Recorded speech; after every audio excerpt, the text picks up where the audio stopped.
Why 6? Zeus asked. That's how long I've been here, she replied. I'll talk to the psychotic woman and see if she agrees. If she does, then I advise packing your stuff. Persephone groaned. Do I have to live with her? Zeus thought about it for a while. We'll discuss that. I understand that she has not been treating you nicely.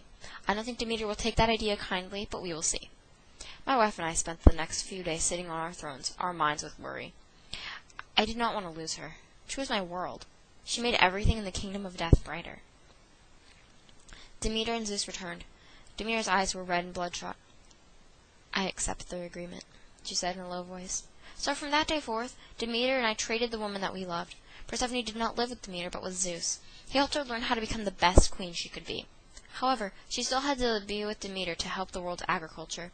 Demeter was now supervised by the other gods, so she wasn't so violent toward her daughter. I hope you now understand my story. I never abducted her. She loved me, and Demeter was not all she cracked up to be. Persephone will be mine until the end of days. So I hope you enjoyed that. Now I'm going to go through and read my footers that I put in here. I have about 9, I think. So the first device I used was in the beginning. I am believed to be the source of fear, the unseen one, the giver of nightmares, the attacker of poor innocent Persephone. Here, the use of ascendenton, which is the lack of conjunctions between coordinate phrases, clauses, or words. Here not only lists Hades' titles, but also gives the narrative a more casual and conversational yet dramatic tone. I tried to use that to kind of capture Hades' personality. He's very casual, but he likes to have that aura of drama. Just a little side note, this isn't a narrative device, but there seemed to be a little bit of confusion when I said the word shades. So, in case you don't know, in Greek mythology, a shade is the soul of a dead person. They live in the underworld. That's basically all you need to know about that. Oh, the next one? I can't find it. Oh, her lips looked thick, red, and luscious, like that of mortal's blood. Here I use simile, an explicit comparison between two things using like or as, which gives the reader a clear image of Persephone, comparing her lips to that of blood. You kind of know the color and the texture of them. And then the following sentences. She was cute and seductive at the same time. She was Persephone, the daughter of Zeus and Demeter, goddess of harvest. She was definitely one of my most favorite people on Olympus. Here I use anaphora, the repetition of word or phrase at the beginning of successive phrases, clauses, or lines. Although she was.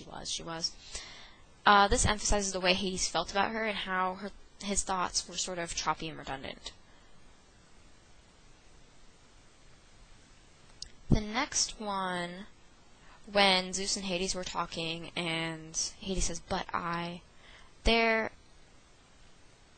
think that's aposiopasis, which is a form of ellipse by which a speaker comes to abrupt halt, seemingly overcome by passion, such as fear or excitement.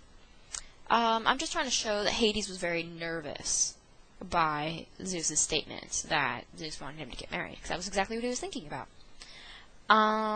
The next one, when Zeus says, great minds think alike. Well, maybe this doesn't apply here. Your mind is definitely not as great as mine.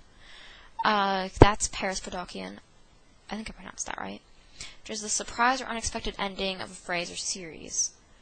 And this shows that Zeus is not overly kind towards Hades, which we already kind of know, but because from the previous dialogue, it appears as though Zeus really cares about him.